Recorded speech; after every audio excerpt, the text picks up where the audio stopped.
आजिठु सारा राज्य रे स्कूल छुट्टी। प्रचंड खरा पाई निष्पत्ति। राज्य रे प्रचंड ग्रीष्म प्रवाह जारी रही फल जनजीवन अस्तव्यस्त हो पड़ुछि। आजिठारु सारा राज्य रे बंद रहिबो स्कूल। प्रचंड ग्रीष्म प्रवाह को दृष्टि रे रखी विद्यालय एवं गणशिक्षा विभाग पक्षरु गुरुत्वपूर्ण निष्पत्ति निया जायछि। राज्यर समस्त सरकारी अनुदान प्राप्त एवं बेसरकारी शिक्षानुष्ठान आजिठु अनिर्दिष्ट काल पर्यंत बंद रखिया पई निष्पत्ति निया जायछि।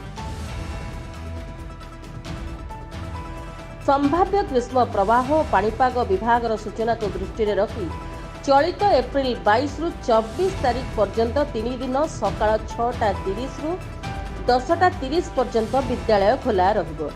सेहीपरि एप्रिल 25 तारीख ठारू राज्य सरकार ग्रीष्म छुट्टी घोषणा करिसंती। सूचनायोग्य निकटरे संभाव्य ग्रीष्म प्रवाह और पाणीपाग विभाग सूचना को दृष्टि रे रखी सरकार चलित एप्रिल 22 रु 24 तारीख पर्यंत 3 दिन पई समस्त सरकारी स्कूल गुड़िकर समय परिवर्तन करथिले।